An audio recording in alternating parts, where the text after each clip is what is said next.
Il-primawla tal-Qorti Ċivili sede kostituzzjonali ma laqgħetx il-kawża li l-Partit Nazzjonalista fetaħ is-sena li għaddiet kontra l-Avukat Ġenerali u l-Kummissjoni Elettorali li kienet bdiet tinvestiga allegat ksur tal-liġi tal-finanzjament tal-partiti dwar donazzjonijiet kbar li saru mill-Grupp DB lill-Partit Nazzjonalista.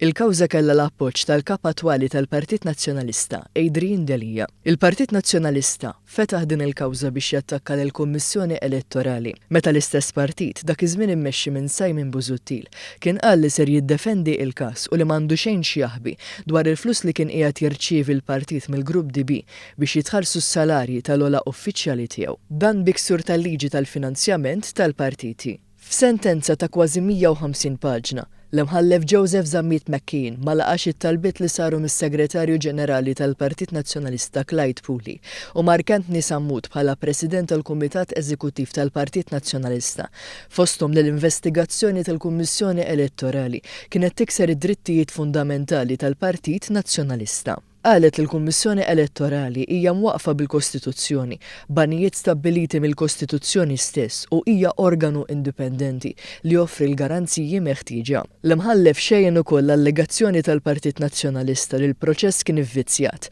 għax skont il-konklużjoni li kienet ser tasal għaliha l-Kummissjoni fl-investigazzjonijiet tagħha kienet ċara qabel ma bdiet. Fil-fatt l-imħallef qal li ma tresqet l-ebda prova oġġettiva li ssostni dan l-argument. Saħqet li fil-każ tal-lum il-Partit Nazzjonalista ma ressaqx provi magħmula minn fatti oġġettivi, aċċertati u relevanti li b'xi mod ixejnu l-fehma tagħha. Il-qorti ma laqgħetx ukoll it-talba tal-Partit Nazzjonalista li l-investigazzjoni tal-Kummissjoni Elettorali kienet tikser id-drittijiet fondamentali tal-istess partit. Sostniet li l-proċedura quddiem il-Kummissjoni Elettorali mhijiex finali għax wara jistgħu jinfetħu proċeduri legali fil-qrati Maltin li fi kliem il-qorti stess huma garanzija li ma jħallu ebda dubju dwar l-indipendenza u l-imparzjalità tagħhom.